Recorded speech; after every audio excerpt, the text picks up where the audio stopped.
save our hearts. We continue our study in Jeff Smith's material called Wisdom Calls. We're breaking it down into weekly readings or daily readings, and then we look at the whole week's readings as it relates to that. Give you a quick heads up. When we get into January, I'll finish up Isaiah on Wednesday nights by the end of this month. When we move into January, I'm going to do this a little differently. We're going to do just this study all the time. And so what we'll do is you'll have the daily reading still, but now we can talk about 3 days worth on Wednesday and 3 days worth on Sundays. And that way we can spend more time in discussion rather than trying to flood all of the 6 days worth of readings into one discussion. We can do a little more that way. And so we're going to have a single study starting in January. It'll be this study. You're going to get the same materials. It'll just be when we talk about those readings will be Wednesday and Sunday, and it'll break it down to where we can do a little more with it as we go. But we're talking about these, basically the Proverbs, right? His book's written out of these devotional kinds of thought processes out of the book of Proverbs. And last Sunday's reading was out of Proverb 14 and verse 12, where he talks about the idea there is a way that seems right to a man. And probably all of us have experienced that, right? Where we are convinced that something is absolutely the right decision to make. It is absolutely the thing that I ought to do. And it's what? It may not be, right? It may not be what is best for me. It may not be. And the challenge of that is the willingness to be honest about it, right? It's one thing to have a mindset about something and you know, I caused it already this morning. I caused a moment. By my announcement a little bit ago, your minds right now are turning on your opinions and thoughts about what might be best for this and that, right? And we all have a way that seems right to us. But ultimately, what way is best? God's way, right? God's way is ultimately best. It is hard sometimes to yield to that. It doesn't always necessarily immediately match up with what I might want to do with my life or the decisions that I might make. But ultimately, I need to choose the path that God provides. And along the way, He provides all kinds of warning signs, right? And God gives us all kinds of warnings and helps and guides to kind of help us make the right kinds of decisions so that we can make choices that are wise. Jeff mentions in his book when he was in Lithuania that he had seen a road sign. And basically, it was a warning sign to not drive off a what? A cliff, right? And it actually showed a car falling off a cliff down into the water that was beneath. And so it was he noted, a pretty vivid warning sign. And yet even some of the most obvious warning signs sometimes we ignore, right? Friday night during the parade, I had to throw my body on the hood of a car that ignored the fact that there was a parade going on. They were driving from Stephen Street area. They just started straight down through the parade route. And just oblivious, completely oblivious, that there was a parade marching straight down the highway at the same time. Now listen, I'm going to tell you that story, and I will make it much larger and bigger than it actually was. I mean, by the time I get done telling the story 15 or 20 years from now, if the Lord wills, you will have me like leaping like Superman through the air, diving on it. That's not exactly how it happened. But right, people ignore warning signs and things around them all the time. And it not only sometimes endangers themselves, but it also, when I ignore warning signs, it could also endanger and lead others.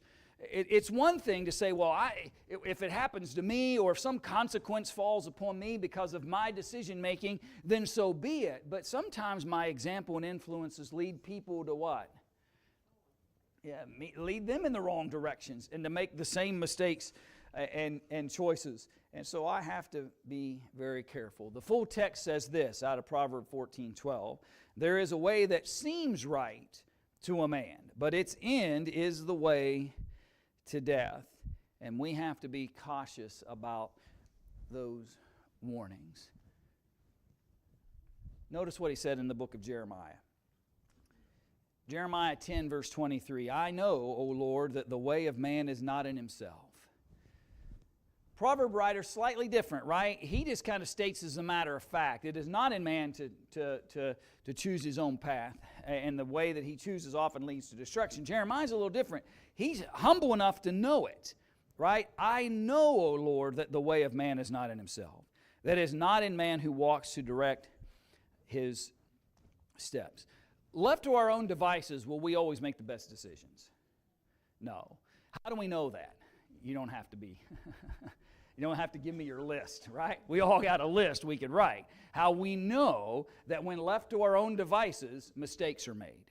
Bad choices and decisions are made. But when we choose the path that God provides, wisdom is guiding us. Prudence is guiding us. And our decision making becomes better, and our choices become better, and the help and aid that God provides leads us in better choices. But he added Proverb 5. The problem is, the other decisions that we can make are sometimes what? Okay, they can be flawed. In the Proverb text in Proverb 5, though, how does he describe it? Just read it with me and think about it for a minute. So he says, drip honey and her speech is smoother than oil. But in the end she is bitter as wormwood, sharp as a two-edged sword. Her feet go down to death. Her steps follow the path to Sheol. It looks like something that's palatable. It looks like something that I should be interested in. It looks like something that might be of benefit even to me. It's like honey. It's smooth like oil. But in the end, it's consequential. In the end, it can bring challenge and difficulty. Everything that seems sweet, seems good, seems well suited for us isn't always the case. And unfortunately, we are continually bombarded with that mindset, right? If it feels right to you, do it, right? If it feels right to you, do it. If it's something you're interested in, do it. Nothing should stop you from anything that you want or that you desire or that you think. And societally, that's been the mindset that we've been ingrained to believe, really forever, by the way. It's not a new concept. Maybe it bombards us in different ways nowadays, but the writer of Proverbs is very concerned about that mindset. Even though it looks enticing, be careful. Even though it looks safe, be careful. Because sometimes the choices and paths that we direct ourselves in don't always result in what we thought that it might. Thoughts or questions about that text before I move to the next? So let me move past some extra things, but we're short time this morning. So let me jump to Tuesday's reading then. Proverb 14, verse 30. A sound heart is life to the body. There's some other proverbs that deal with that concept too. Talk about out of the heart come the issues of life. It's interesting. I feel like it was this morning. Maybe it was this morning, yesterday. Anyway, I can remember reading something within the last 24 hours. I can't remember what it was yesterday, last evening, or it was this morning. But it was, my thought process has always been, if you change the way you think, you'll change the way you behave and act, right? I've always believed those go hand in hand. I struggle with the idea of trying to change a behavior without first changing the way I think about that behavior. And I base that out of that concept of out of the heart come the issues of life. Now, whatever I was reading was kind of arguing the opposite of that. And I understood their point, but I still believe there's valid thought to the idea that the heart, the heart of man, the thought processes of man, that's where the decision making's happening. And if I can get the way I think about things aligned with God, I think I'll get my actions aligned with Him as well. Now, I got to live it. I think maybe that was the point that was trying to be made by what I was reading, that it doesn't do me much good to speak about aligning my heart with God or thinking about aligning my heart with Him if it doesn't produce any action. And I would agree with that concept. But a sound heart is life to the body, a heart that is engaged in the thought processes of God. Notice what Jeff wrote later in a couple paragraphs down. It is ruled by wisdom and an otherworldly perspective that values spiritual enrichment and a heavenly mansion over anything tied to the earth. A wise heart will value eternity over everything else. A sound heart will focus and be intently purposed on spiritual things over everything else. And I think if we're all honest with ourselves, most failures of faith come because we are too tied to the world.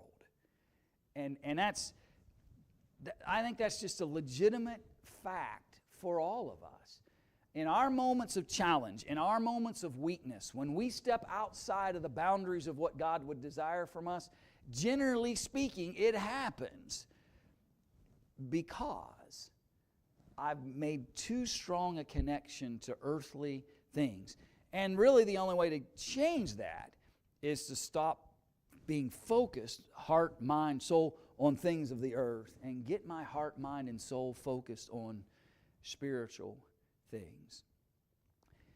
And Ecclesiastes writer, I don't know that Jeff referenced it, but the Ecclesiastes writer kind of tells us when should that happen, if you think about it, in your youth. The quicker I draw that, right, because age can kind of bring that on, right? Let's be honest about that.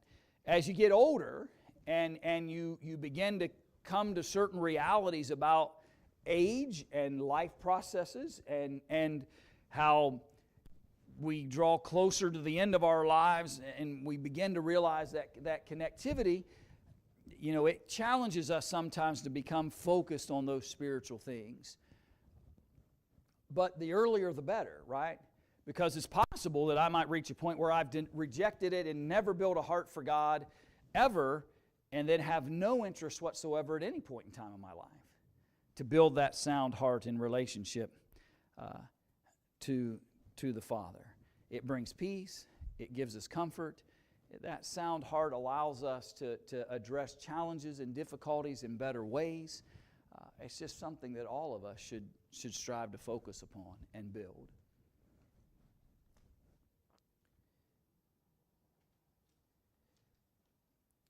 He makes an interesting point about how we guard our heart. When he talked about that idea, he talks about envy in the prior paragraph, if you read through those things this week. But he makes this comment when he said, someone will always have something you want or some more of something that you treasure. Envy's a challenge, right? And we sometimes maybe deny that it could happen to, that would never happen to me. Until it happens to me, right? Until I have some honesty about myself about what's luring me and what's tempting me. We can all be subjects of envy. We can all be subjects of looking at what others have and their experiences, or what I feel like I don't have. And the problem with that compare-contrast kind of approach to life is it's not a very sound heart. How contented are you when you continually compare and contrast yourself to other people's lives? Not at all, right? Not at all. Contentment will elude me if I'm always looking at what other people have, if I'm always looking at the kind of experiences or the kinds of possessions or whatever it may be. I'll only trouble my heart if I live in that compare and contrast kind of mindset. Two things are true about that, by the way. Well, there's lots of truths I should say about it. But one is, sometimes perception isn't reality, right? Sometimes we may assume that somebody's got it made when the truth is you have no idea what they're challenged by, what might be troubling them. They may just wear their faith better than I do, right? They may actually live their faith better than I do because they're not tied to these. They may have an appearance and they may show themselves in a different way even though they're struggling just like I am, though they may be perplexed by things and challenged by things as much as I am. But they weather those things better because they have the sound heart that we're talking about this morning. I think we've got to be careful then, that when we get caught up in this compare and contrast and the grass is always greener kind of mindset, that we recognize that may be coming out of an unsound heart. It may be coming out of a heart that isn't engaged in the proper kind of thinking. And we've got to be careful to quit looking at what everybody else's earthly possessions and treasures and benefits are, and stop letting that affect our relationship and faith in the Father, and lose that connectivity.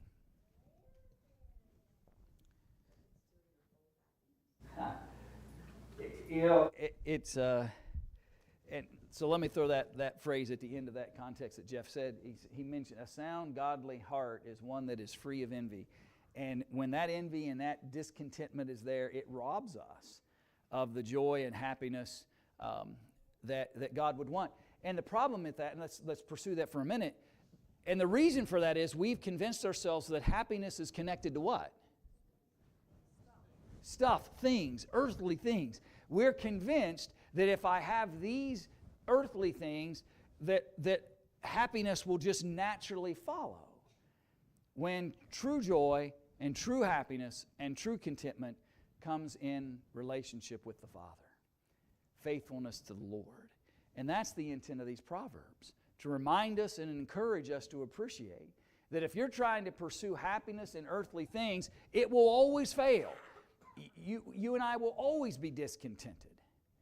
And I know that to be true because I've found myself in moments in my life where I've become discontented. And when I self-evaluate that moment, I begin to realize, well, why is it you're discontented, Brian? Well, it's because you're thinking with an earthly mindset rather than a heart dedicated to God.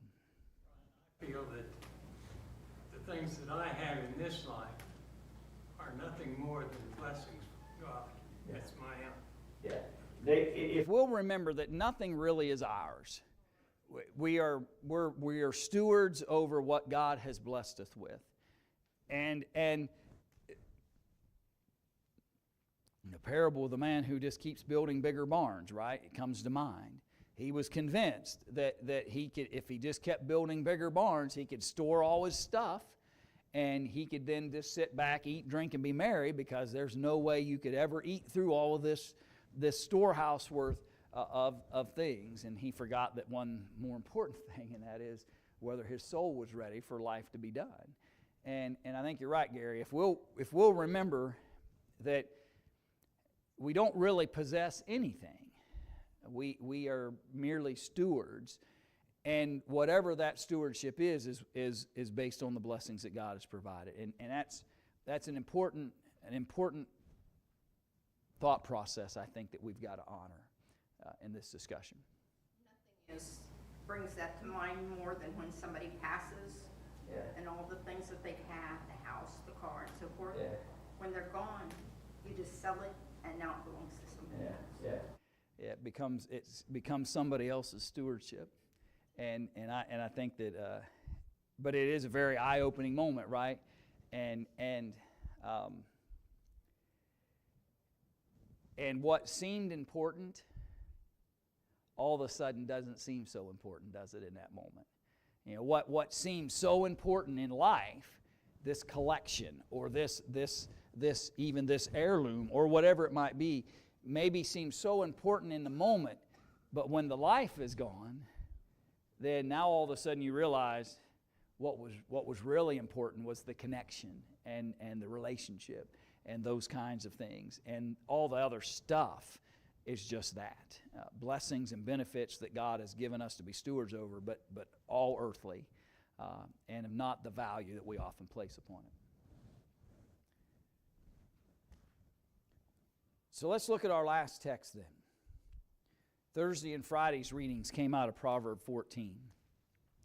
And this is an important passage of Scripture for us to appreciate. And yet, it was written long before the United States of America ever came to be. Right? It's been a principle that has been true forever. No matter who the nation is, righteousness always exalts it. And Proverb 14, verse 34, reminds us of that fact. Jeff makes this comment in the early part of that section. I apologize, I didn't go away, keyboard. He said, does biblical morality have any legitimate overt role to play in the development of a nation's character and policies? It's a fair question, right? Because modern world tells us what? It has no place whatsoever, right? That wasn't always the case, by the way, in the United States of America. There was a period of time in this country, even when it was being founded, where not with the purity that we often think of it. The founding fathers weren't all great moral men, okay? Let's be honest about the fact. They weren't all great Bible faithful, believing men. They were flawed as flawed can be, and go back and read history and you can see it happening. But did they believe the Bible had a place in founding the principles in which the country would be based on? The answer to that is yes. Yes. There's too many obvious connectivities and notions and mentions of those things, including God Himself, for us to ignore that fact. The early history of our country had connection to the testimony that came from the Scriptures. As time has gone on, men have tried to push us further and further and further away from allowing anything biblical to even be referenced in relationship to governmental decision-making and policies. Should that be concerning? Yes, it should be concerning, because righteousness exalts a nation. And sin is what, if you read the rest of the text? Sin is a reproach to any people. That's the fullness of the narrative. It should be concerning. And here's why. What's the only source of knowledge as it relates to pure righteousness that we have? The Bible, God's Word, right? It's the only legitimate source of righteous thinking, and when it is rejected from consideration as it relates to moral, spiritual, and governmental decision-making, we have removed the greatest source of righteousness from the conversation. That's the concerning part about that.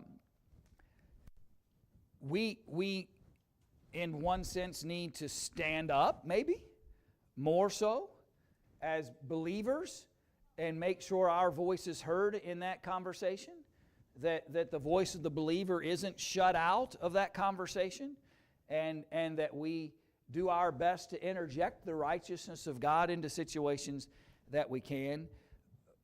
But at the end of the day, what I might be being challenged to do is to live righteous among a what? An ungodly nation. That may be what I have to do at some point, where I've got to dedicate myself to righteousness, even because we've got biblical history of that unfolding as well, right? We've got all kinds of examples. You think about that history we've been studying out of the book of Isaiah. The people of God themselves had turned themselves over to idolatry and all kinds of sinful practices, and God says to the remnant, be faithful anyway, despite the challenges that were coming because of sinful choices. I don't know. I tell people all the time, I don't know. I don't have a means by which to know what God has in store for this country or any other country for that matter. All I know is the further any nation gets from righteousness, the worse it gets. And the further away from righteousness of God they get, the more distance they get from God. The consequences and challenges of that are up to Him and the decision-making that He interjects Himself in relationship to the examples of men. My job is to be faithful and righteous no matter what the outcome happens around me. And I think that's the challenge that we need to appreciate Your thoughts, your questions, just in the last couple of minutes. I think we have to be careful. What is the only nation in the history of man that had a specific purpose that God intended for them? The Israelites, right? And I say that not because of some of the modern things that are happening in today's world, but I say that to remind us that every other nation that has come and gone or exists today, none of them have some kind of special mission as a nation that is God-given. What is given to us in this country is the freedoms and the blessings and the benefits to be a beacon of righteousness if we would choose to be such. But there is nothing peculiar about the United States or about any other country that has existed or will exist as it relates to God's purposes and plans. He can use anybody He chooses, and there's only ever been one particular nation that He specifically used for a purpose, and that was to lead us to Jesus. And once that was fulfilled, then no nation had any particular or peculiar relationship with God as an earthly people. The only people that had a relationship then peculiar to God was the nation that Jesus built and the kingdom that He led us to become part of. And so I encourage us to recognize that though I am fearful of what can happen to a country when it ignores righteousness, I'm concerned at times about how wicked and how sad our world is becoming and how it seemingly is just overwhelmed with sinful choices and practices. But God can call up another nation sometime, maybe to be a beacon of light, and use it in a peculiar, in a way to allow for the furtherance of the gospel. But none is greater than another. All of us have the obligation to simply be and follow in the righteousness that God has placed before us. And that will exalt any nation. So said the Proverbs. Appreciate your thoughts and your comments this morning. Let's bow our heads together as we dismiss our Bible class this morning. Our Father in heaven, thank You for the day You've blessed us with, the opportunity to honor You and to worship You. Thank You for the hope that's found in Jesus. Thank You for the light that He brought, and give us the courage to be children of light, even among a crooked and perverse nation, even among those who may not choose righteousness. Give us the courage to always choose Your path and to do what we can to lift our nation up through Your righteousness. Guide us and direct us in our service to You, and we pray this through Christ's name. Amen.